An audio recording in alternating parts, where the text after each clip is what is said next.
जय श्री कृष्णा, राधे राधे आप सभी को।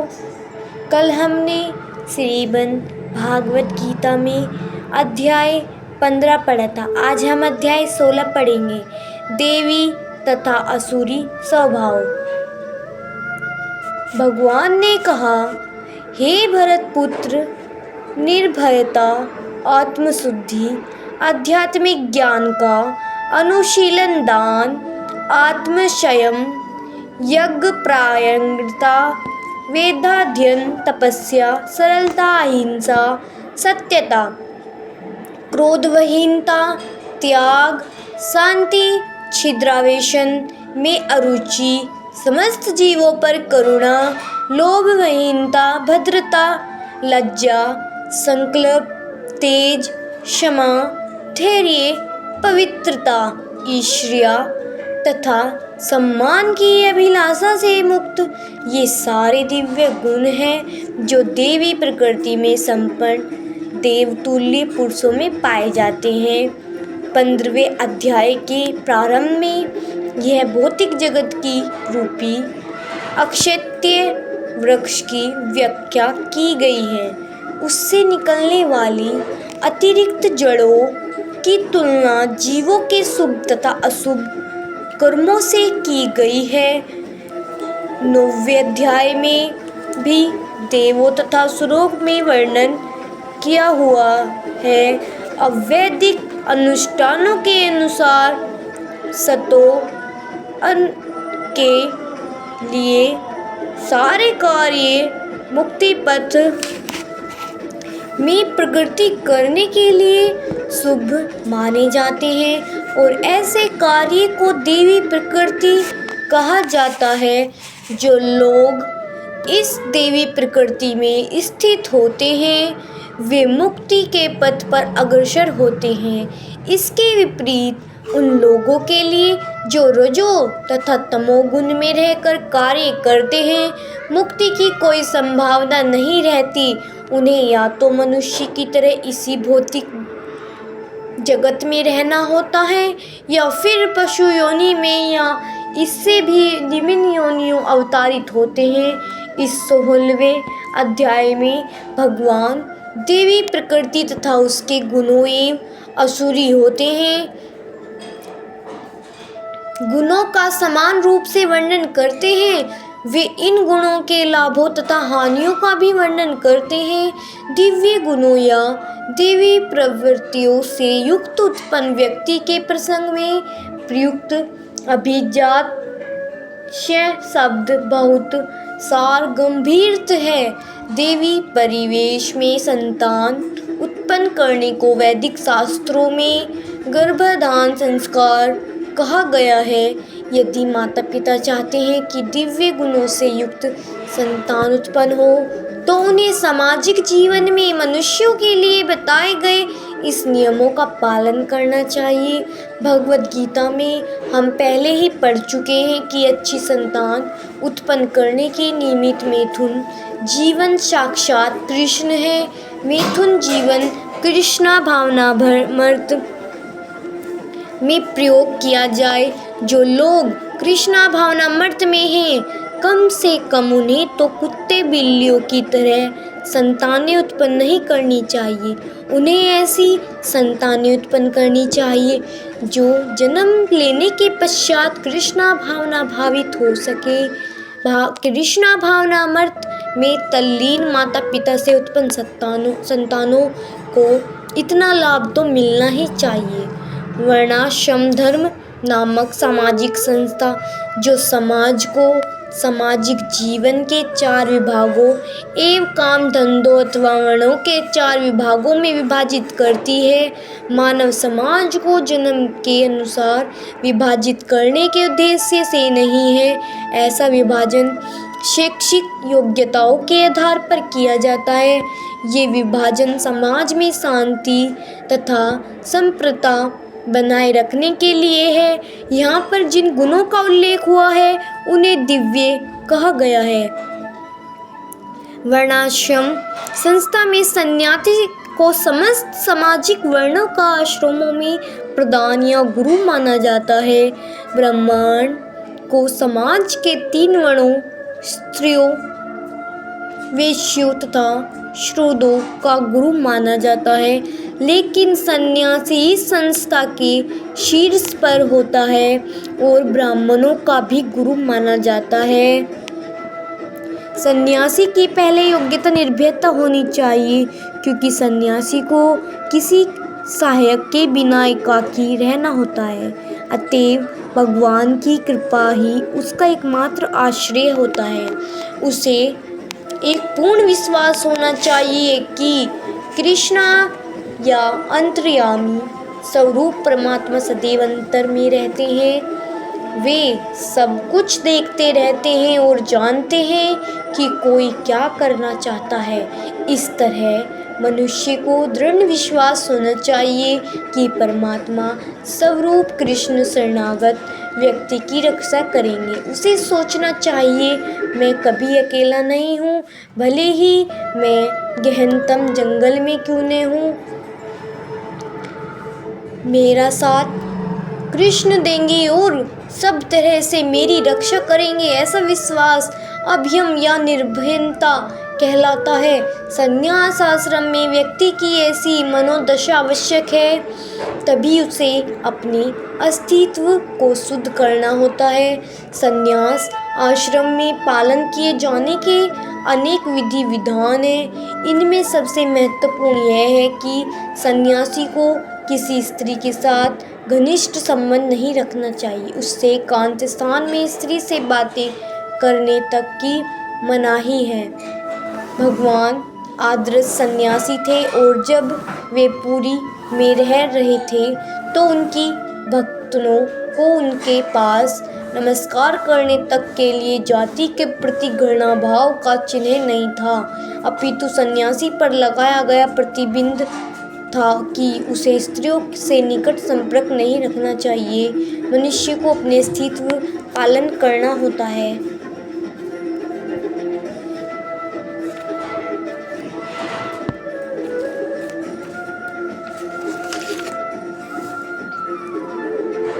अगला गुण दान है। दान गृहस्थों के लिए है। गृहस्थों को चाहिए कि वे निष्ठा से जीवन यापन करना सीखे और कमाई का 50% विश्व भर में कृष्ण भावनामृत के प्रचार में खर्च करे। इस प्रकार से गृहस्थ को चाहिए कि ऐसे कार्य में लगे स्थान समितियों को दान दे। दान योग्य पात्र को दिया जाना चाहिए। जैसा आगे वर्णन किया जाएगा, दान भी कई तरह का होता है, यथा सतोगुण, रजोगुण तथा तमोगुण में दिया गया दान।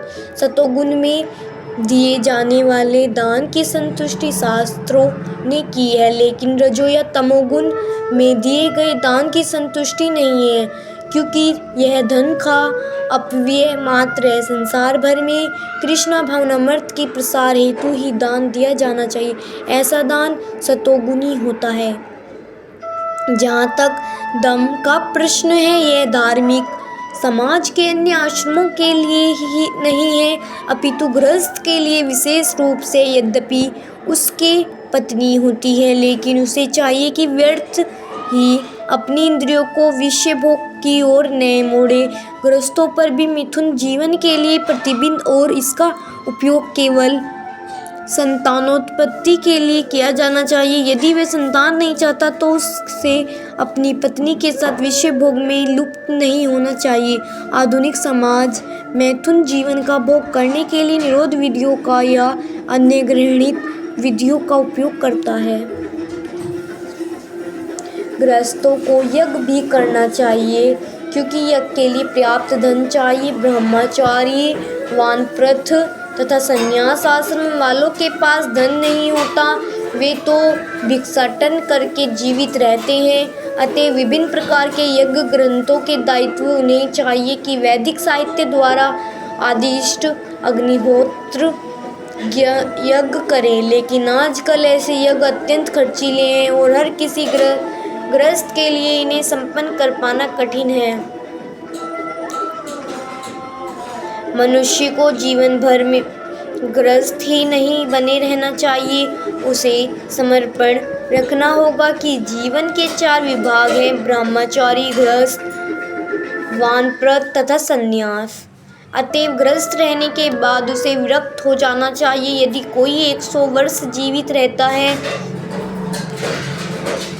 तो उसे वर्ष तक ब्रह्मचार्य, वर्ष गृहस्थ, वर्ष तक वानप्रस्थ, वर्ष तक संन्यास का जीवन बिताना चाहिए। ये वैदिक धार्मिक अनुशासन के नियम हैं। गृहस्थ जीवन से विरक्त होने पर मनुष्य को शरीर, मन तथा वाणी का संयम बरतना चाहिए। यही तपस्या है। समग्र वर्णाश्रम धर्म समाज की ही तपस्या के निमित्त है। तपस्या के बिना किसी को मुक्ति नहीं मिल सकती।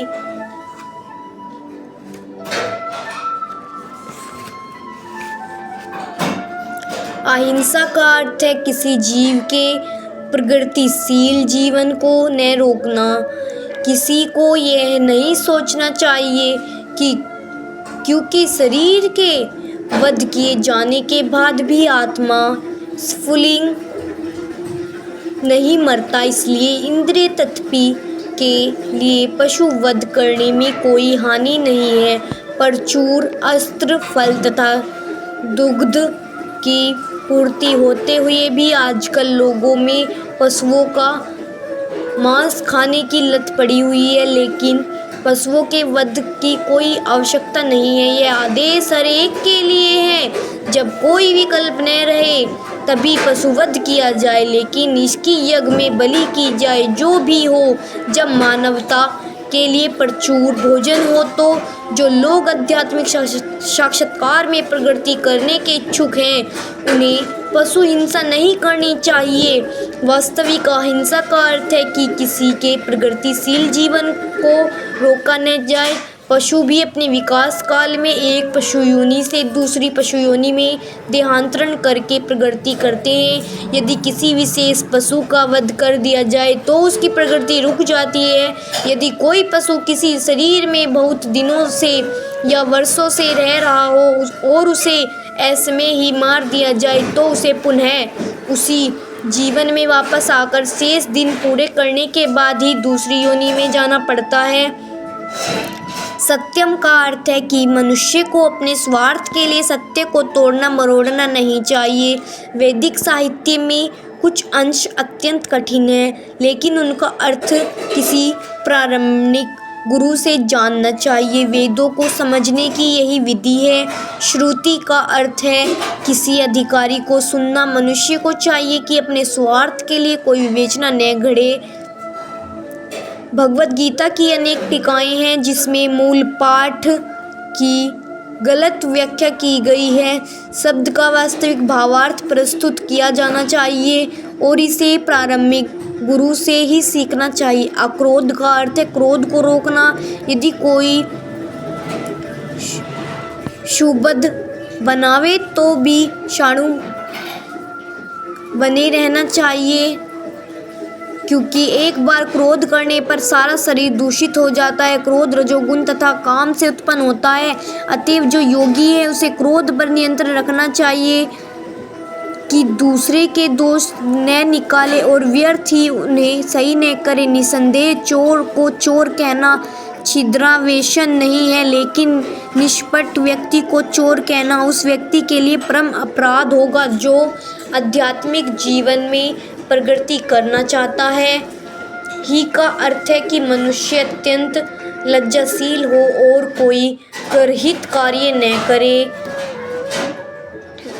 कि मनुष्य किसी प्रयास से विचलित या उदास न हो। किसी प्रयास में भले ही असफलता क्यों न मिले, किंतु मनुष्य को उसके लिए खिन्न नहीं होना चाहिए। उसे धैर्य तथा संकल्प के साथ प्रगति करनी चाहिए। यहाँ पर प्रयुक्त तेजस शब्द क्षत्रियों के निर्मित है। क्षत्रियों को अत्यंत बलशाली होना चाहिए जिससे वे निर्बलों की रक्षा कर सके। उन्हें अहिंसक होने का दिखावा नहीं करना चाहिए। यदि हिंसा की आवश्यकता पड़े तो हिंसा दिखानी चाहिए। शौचम का अर्थ है पवित्रता। जो न केवल मन तथा शरीर की हो अपितु व्यवहार में भी हो। यह विशेष रूप से वणिक वर्ग के लिए है। उन्हें चाहिए कि वे काला बाजारी न करें, नाती माइनता अर्थात सम्मान की आशा न करना शूद्रों अर्थात श्रमिक वर्ग के लिए है, जिन्हें वैदिक आदर्शों के अनुसार चारों वर्णों में सबसे निम्न माना जाता है। उन्हें वृथा सम्मान या प्रतिष्ठा से फूलना नहीं चाहिए, बल्कि अपनी मर्यादा में बने रहना चाहिए।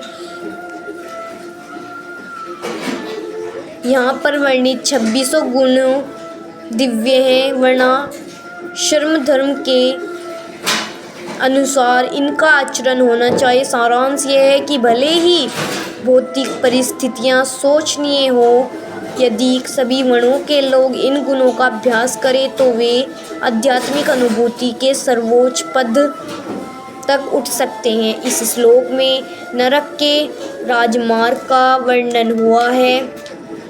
असुरी स्वभाव वाले लोग धर्म तथा आत्मविद्या की प्रगति का आडंबर रचना चाहते हैं। भले ही वे उनके सिद्धांतों का पालन न करते हों, वे सदैव किसी शिक्षा या प्रचुर संपत्ति का अधिकारी होने का दर्प करते हैं। वे चाहते हैं कि अन्य लोग उनकी पूजा करें और सम्मान दिखलाएं।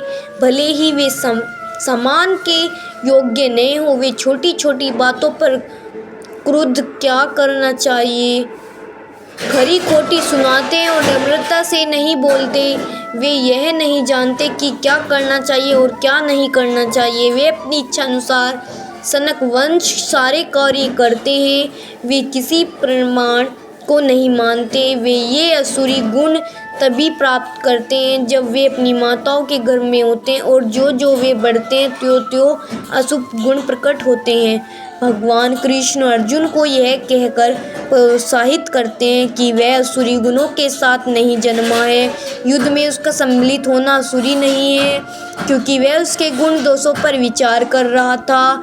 वह यह विचार कर रहा था कि भीष्म तथा द्रोण जैसे प्रतिष्ठित महापुरुषों का वध किया जाए या नहीं। अतः वह न तो क्रोध के वशीभूत होकर कार्य कर रहा था, न झूठी प्रतिष्ठा या निष्ठता के अधीन होकर। अतः वह सूर्य स्वभाव का नहीं था। क्षत्रिय के लिए शत्रु पर बाण बरसाना दिव्य माना जाता है और ऐसे कर्तव्य से विमुख होना सूर्य अतः अर्जुन के लिए शोक करने का कोई कारण न था। जो कोई भी जीवन के विभिन्न आश्रमों के विधानों का पालन करता है, वह दिव्य पद पर स्थित होता है। अर्जुन को यह कहकर कि वह देवी गुणों में से संपन्न होकर जन्मा है, भगवान कृष्ण अब उसे असुरी गुण बताते हैं। संसार में बंद जीव दो श्रेणियों में बटे हुए हैं। जो जीव दिव्य गुणों से संपन्न होते हैं, वे नियमित जीवन बिताते हैं, अर्थात वे शास्त्रों या विद्वानों द्वारा बताए गए आदर्शों का निर्वाह करते हैं। मनुष्य को चाहिए कि प्रारंभिक शास्त्रों के अनुसार ही कर्तव्य निभाए। यह प्रकृति देवी कहलाती है। जो शास्त्र विहित विधानों को नहीं मानता और अपनी सनक के अनुसार कार्य करता रहता है, वह असुरी कहलाता है। प्रत्येक सभ्य मानव समाज में कुछ आचार संहिताएं होती है, जिनका प्रारंभ से पालन करना होता है। विशेषतया आर्यगण जो वैदिक सभ्यता को मानते हैं और अत्यंत सभ्य माने जाते हैं, इनका पालन करते हैं। किंतु जो शास्त्रीय आदर्शों को नहीं मानते, वे असुर समझे जाते हैं। इसीलिए यहाँ पर कहा गया है कि असुर गण न तो शास्त्रीय है, नियमों को जानते हैं, न उनमें इनके पालन करने की प्रवृत्ति पाई जाती है। उनमें से अधिकांश इन नियमों को नहीं जानते, और जो थोड़े से लोग जानते भी हैं, उनमें पालन करने की प्रवृत्ति नहीं होती। उन्हें न तो वैदिक आदर्शों में कोई श्रद्धा होती है, न ही वह उनके अनुसार कार्य करने के इच्छुक होते हैं। जहाँ तक आचरण की बात है, मानव आचरण का मार्गदर्शन करने वाले अनेक विधि विधान जैसे मनु संहिता जो मानव जाति का अधिनियम है, यहाँ तक कि आज भी सारे हिंदू मनु संहिता का ही अनुगमन करते हैं। इसी ग्रंथ में उत्तराधिकार तथा अन्य विधि संबंधी बातें ग्रहण की जाती है। मनुसंहिता में स्पष्ट कहा गया है कि स्त्री को स्वतंत्रता न प्रदान की जाए। इसका अर्थ यह नहीं होता कि स्त्रियों को दासी बनाकर रखा जाए, वे तो बालकों के समान हैं, बालकों को स्वतंत्रता नहीं दी जाती। लेकिन इसका यह अर्थ नहीं है कि वे दास बना कर के रखे जाते हैं। लेकिन असुरों ने ऐसे आदर्शों की अपेक्षा कर दी है और वे सोचेंगे कि स्त्रियों को पुरुषों के समान ही स्वतंत्रता प्रदान की जानी चाहिए। लेकिन इससे संसार की सामाजिक स्थिति में सुधार नहीं हुआ। वास्तव में स्त्री को जीवन की प्रत्येक अवस्था में सुरक्षा प्रदान की जानी चाहिए।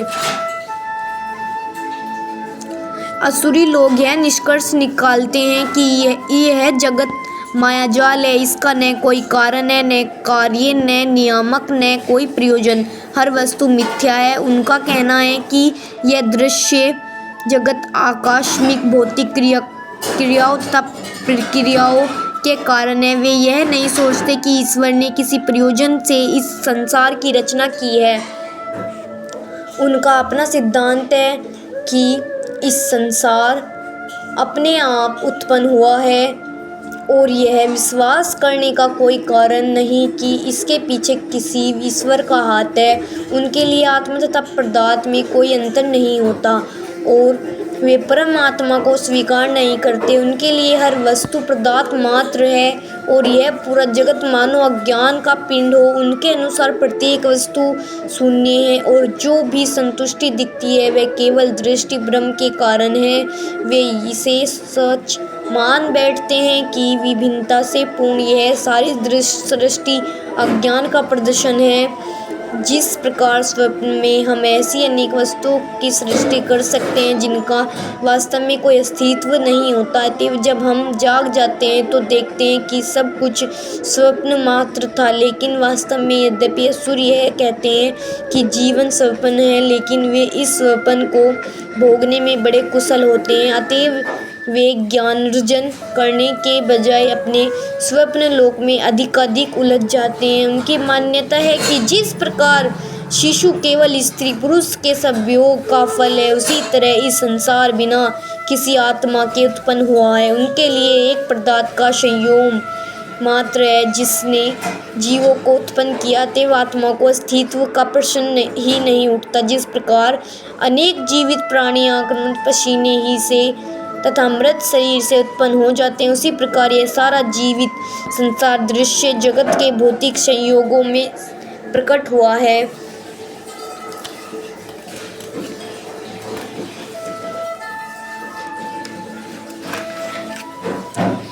असुरी लोग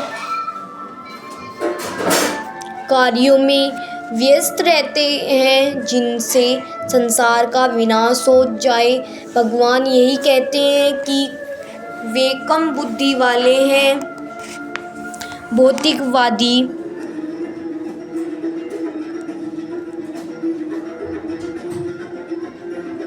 जिन्हें ईश्वर का कोई बोध नहीं होता सोचते हैं कि वे प्रगति कर रहे हैं, लेकिन भगवद गीता के अनुसार वे बुद्धिहीन तथा समस्त विचारों से शून्य होते हैं।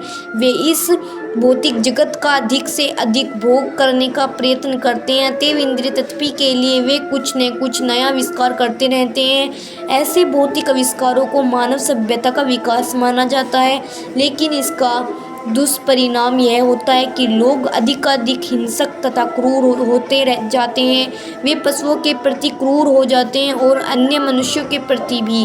उन्हें इसका कोई ज्ञान नहीं है कि एक दूसरे से किस प्रकार व्यवहार किया जाए। असुरी लोगों में पशुवध अत्यंत प्रधान होता है। ऐसे लोग संसार के शत्रु समझे जाते हैं क्योंकि वे अनंत ऐसा आविष्कार कर लेते हैं या कुछ ऐसे सृष्टि कर देंगे जिससे सबका विनाश हो जाए। इस श्लोक निर्भीकीय अस्त्रों के आविष्कार की पूर्वी सूचना देता है, जिसका आज सारे विश्व को गर्व है। किसी भी क्षण युद्ध हो सकता है और ये परमाणु हथियार विनाश लीला उत्पन्न कर सकते हैं।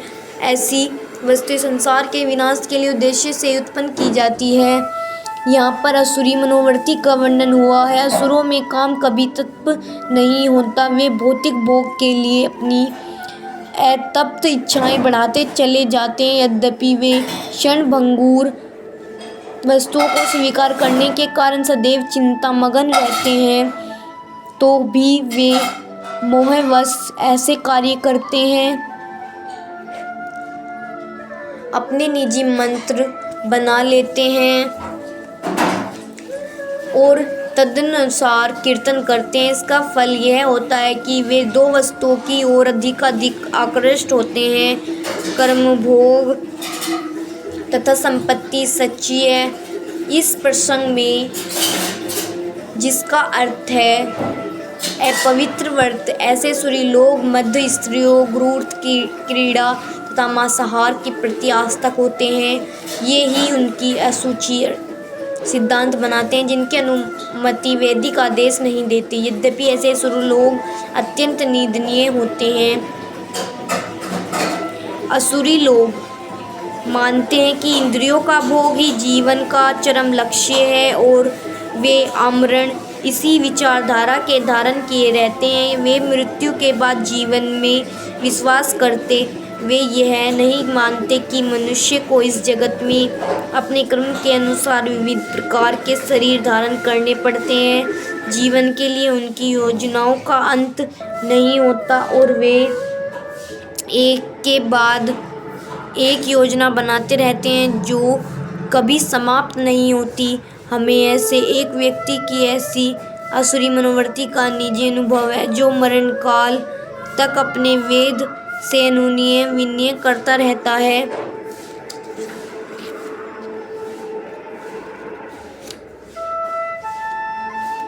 असुरी व्यक्ति धन अर्जित करने की इच्छा की कोई सीमा नहीं जानता, उसकी इच्छा सीम बनी रहती है। वह केवल यही सोचता रहता है कि उसके पास इस समय कितनी संपत्ति है और ऐसी योजना बनाता है कि संपत्ति का संग्रह बढ़ता ही जाए। इसलिए वह किसी भी पापपूर्ण साधन को अपनाने में झिझकता नहीं और अवैध तत्पी के लिए कालाबाजारी करता है। वह पहले से अपनी अधिकृत संपत्ति तथा भूमि, परिवार, घर तथा बैंक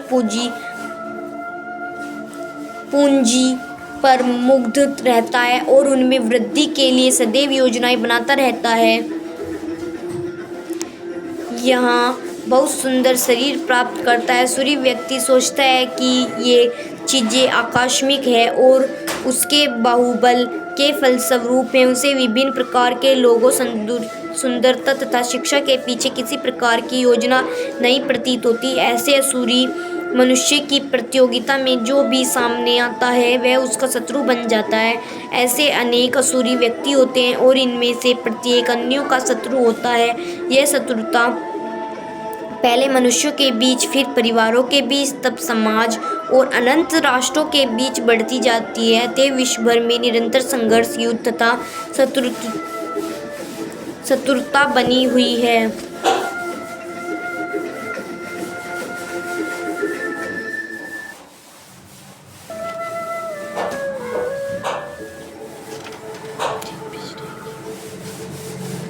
असुरी व्यक्ति भगवान की श्रेष्ठता का विरोधी होने के कारण शास्त्रों में विश्वास करना पसंद नहीं करता। वह शास्त्रों तथा भगवान के अस्तित्व, इन दोनों से ही ईर्ष्या करता है।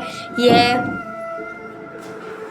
ईर्ष्या उसकी तथाकथित प्रतिष्ठा तथा धन एवं शक्ति के संग्रह से उत्पन्न होती है। वह यह नहीं जानता कि वर्तमान जीवन अगले जीवन की तैयारी है। इसे न जानते हुए वह वास्तव में अपने प्रति तथा अन्यों के प्रति भी द्वेष करता है। वह अन्य जीवधारियों की तथा स्वयं अपनी हिंसा करता है। वह भगवान के परम नियंत्रण की चिंता नहीं करता, क्योंकि उसे ज्ञान नहीं होता। शास्त्रों तथा भगवान से ईर्ष्या करने के कारण वह ईश्वर के अस्तित्व के विरुद्ध झूठे तर्क प्रस्तुत करता है और शास्त्रीय प्रमाण को अस्वीकार करता है। वह प्रत्येक कार्य में अपने को स्वतंत्र तथा शक्तिमान मानता है। इस श्लोक में स्पष्ट इंगित हुआ है कि किसी जीव को किसी विशेष शरीर में रखने का परमेश्वर को विशेष अधिकार प्राप्त है। असुरी लोग भले ही भगवान की श्रेष्ठता को न स्वीकार करें और वे अपनी निजी सनकों के अनुसार कर्म करें, लेकिन उनका अगला जन्म भगवान के निर्णय पर निर्भर करेगा, उन पर नहीं। श्रीमद् भागवत के तृतीय स्कंध में कहा गया है कि मृत्यु के बाद जीव को माता के गर्भ में रखा जाता है। जहाँ उच्च शक्ति के निरीक्षण में उसे विशेष प्रकार का शरीर प्राप्त होता है। यही कारण है कि संसार में जीवों को इतनी योनियाँ प्राप्त होती है, यथा पशु, कीट, मनुष्य आदि। ये सब परमेश्वर द्वारा व्यवस्थित हैं, ये आकस्मिक नहीं आई। जहाँ तक असुरों की बात है, यहाँ यह स्पष्ट कहा गया है कि ये असुरों के गर्भ में निरंतर रखे जाते हैं। इस प्रकार ये ईर्ष्यालु बने रहते हैं और मानवों में अधम हैं। ऐसे असुरी योनि वाले मनुष्य सदैव काम से पूरित रहते हैं, सदैव उग्र, घृणास्पद तथा अपवित्र होते हैं। जंगलों के अनेक शिकारी मनुष्य असुरी योनि से संबंधित माने जाते हैं। यह विख्यात है कि ईश्वर अत्यंत दयालु है, लेकिन यहाँ पर हम देखते हैं कि वे असुरों पर कभी भी दया नहीं करते। स्पष्ट कहा गया है कि असुरों लोगों को जन्मांतर से उनके समान असुरों के गर्भ में रखा जाता है और ईश्वर की कृपा प्राप्त न होने से उनका पतन होता रहता है, जिससे अंततः में उन्हें कुत्तों, बिल्लियों तथा सूकरों जैसा शरीर मिलता है। यहाँ यह स्पष्ट किया गया है कि ऐसे असुर जीव की किसी भी अवस्था में ईश्वर की कृपा के भाजन नहीं बन पाते।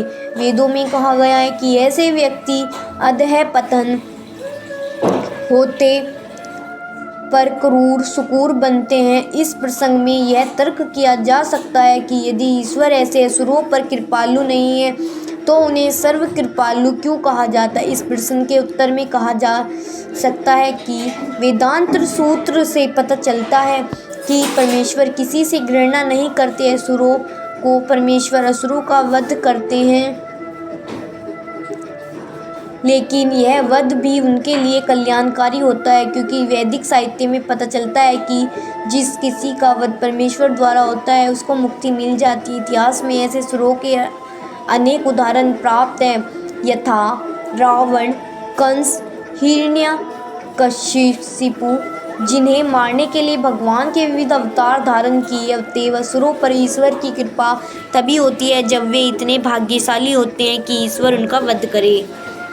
यहाँ पर असुरी जीवन आरंभ होने का वर्णन हुआ। एक मनुष्य अपने काम को तुष्ट करना चाहता है, किंतु जब उसे पूरा नहीं कर पाता तो क्रोध तथा लोभ उत्पन्न होता है। जब बुद्धिमान मनुष्य असुरी योनि में नहीं गिरना चाहता, उसे चाहिए कि वह इन तीनों शत्रुओं का परित्याग कर दे, क्योंकि ये आत्मा का हनन इस हद तक कर देते हैं कि इस बहुबंधन से मुक्ति की संभावना नहीं रह सकती। मनुष्य को मानव जीवन की तीन शत्रुओं काम, क्रोध तथा लोभ से अत्यंत सावधान रहना चाहिए। जो व्यक्ति जितना ही इन तीनों से मुक्त होगा उतना ही उसका जीवन शुद्ध होगा। तब वह वैदिक साहित्य में आदिष्ट विधि विधानों का पालन कर सकता है। इस प्रकार मानव जीवन के विधि विधानों का पालन करते हुए वह अपने आप को धीरे धीरे आत्म साक्षात्कार के पद पर प्रतिष्ठित कर सकता है। यदि वह इतना भाग्यशाली हुआ कि इस अभ्यास से कृष्ण भावनामृत के पद तक उठ सके तो उसकी सफलता निश्चित है। जैसा कि पहले कहा जा चुका है, मानव समाज के विभिन्न आश्रमों तथा वर्णों के शास्त्र विधि दी गई है। प्रत्येक व्यक्ति को इन विधि विधानों का पालन करना होता है। यदि कोई इनका पालन न करके काम, क्रोध और लोभ व स्वेच्छा से कार्य करता है तो उसे जीवन में कभी सिद्धि प्राप्त नहीं हो सकती। दूसरे शब्दों में, भले ही मनुष्य ये सारी बातें सिद्धांत के रूप में जानता रहे, लेकिन यदि वह इन्हें अपने जीवन में नहीं उतार पाता तो वह अधम जाना जाता है। वह बुद्धिमान बने और सर्वोच्च पद तक जीवन को ले जाने वाले विधानों का पालन करे, किंतु यदि वह इनका पालन नहीं करता तो उसका अधः पतन हो जाता है। काम का अर्थ है शब्द अत्यंत सार्थक है। जो व्यक्ति जानबूझकर नियमों का अतिक्रमण करता है वह काम के वश में होकर कर्म करता है। वह जानता है कि ऐसा करना माना है, लेकिन फिर भी वह ऐसा करता है। इसी को स्वेच्छाचार कहते हैं। यह जानते हुए भी कि अमुक काम करना चाहिए फिर भी वह उसे नहीं करता, इसीलिए उसे स्वेच्छाचारी कहा जाता है। ऐसे व्यक्ति अवश्य ही भगवान द्वारा दंडित होते हैं। जैसा कि 15वें अध्याय में कहा जा चुका है, वेदों के सारे विधि विधान कृष्ण को जानने के लिए हैं। यदि कोई भगवत गीता से कृष्ण को जान लेता है और भक्ति में प्रवृत्त होकर कृष्ण भावनामृत को प्राप्त होता है, तो वह वैदिक साहित्य द्वारा प्रदत्त ज्ञान की चरम सिद्धि तक पहुंच जाता है। भगवान महाप्रभु ने इस विधि को अत्यंत सरल बनाया। उन्होंने लोगों से केवल हरे कृष्णा महामंत्र जपने तथा भगवान की भक्ति में प्रवृत्त होने तथा आचार्य विग्रह को अर्पित भोग का खाने के लिए कहा। जो व्यक्ति इन भक्ति कार्यों से संलग्न रहता है, उसे वैदिक साहित्य से अवगत और सार तत्व को प्राप्त हुआ माना जाता है। निसंदेह उन सामान्य व्यक्तियों के लिए जो कृष्ण भावना भावित नहीं है या भक्ति में प्रवृत्त नहीं है, करणीय तथा अकरणीय कर्म का निर्णय वेदों के आदर्शों के अनुसार किया जाना चाहिए। मनुष्य को तर्क के बिना तदनुसार कर्म करना चाहिए। इसी को शास्त्र के नियमों का पालन करना कहा जाता है। शास्त्रों में वे चार मुख्य दोष हैं नहीं पाए जाते जो बुद्धिजीव में होते हैं। ये हैं अपूर्ण इंद्रियां, कपटता, त्रुटि करना तथा मोहग्रस्त होना। इन चार दोषों के कारण बंध जीव विधि विधान बनाने के लिए अयोग्य होता है। अतएव विधि विधान जिनका उल्लेख शास्त्र में होता है, जो इन दोषों से परे होते हैं, सभी बड़े बड़े महात्माओं, आचार्यों तथा महापुरुषों द्वारा बिना किसी परिवर्तन के स्वीकार कर लिए जाते हैं। भारत में आध्यात्मिक विधा के कई दल हैं जिन्हें प्रायः दो श्रेणियों में रखा जाता है, निराकारवादी तथा साकारवादी। दोनों ही दल वेदों के नियमों के अनुसार अपना जीवन बिताते हैं। शास्त्रों के नियमों का पालन किए बिना कोई सिद्धि प्राप्त नहीं करता। मानव समाज में समस्त पतनों का मुख्य कारण भगवत विधा के नियमों के प्रति द्वेष है। यह मानव जीवन का सर्वोच्च अपराध है। अतः भगवान की भौतिक शक्ति अर्थात माया तापों के रूप में हमें सदैव कष्ट देती रहती है। यह भौतिक शक्ति प्रकृति के 3 गुणों से बनी है। उसके पूर्व की भगवान के ज्ञान का मार्ग खुले मनुष्य को कम से कम सतोगुण तक ऊपर उठना होता है। सतोगुण तक उठे बिना वह तमो तथा रजोगुण में रहता है, जो असुरी जीव के कारण स्वरूप है। रजो तथा तमोगुण व्यक्ति शास्त्रों, पवित्र मनुष्य तथा भगवान के समुचित ज्ञान की खिल्ली उड़ाते हैं। वे गुरु के आदर्शों का उल्लंघन करते हैं और शास्त्रों के विधानों की परवाह नहीं करते। वे भक्ति की महिमा का श्रवण करके भी उसके प्रति आकृष्ट नहीं होते। इस प्रकार वे अपनी उन्नति का अपना निजी मार्ग बनाते हैं। उन मानव समाज के ये ही कतिपय दोष हैं जिनके कारण असुरी जीवन बिताना पड़ता है। किंतु यदि उपयुक्त तथा प्रारंभिक गुरु का मार्गदर्शन प्राप्त हो जाता है तो उसका जीवन सफल हो जाता है, क्योंकि गुरु उच्च पद की ओर उन्नति का मार्ग दिखा सकते हैं। इस प्रकार श्रीमद् भागवत गीता के 16वें अध्याय देवी तथा असुरी स्वभाव का भक्ति वेदांत तात्पर्य पूर्ण हुआ। जय श्री कृष्ण। राधे राधे।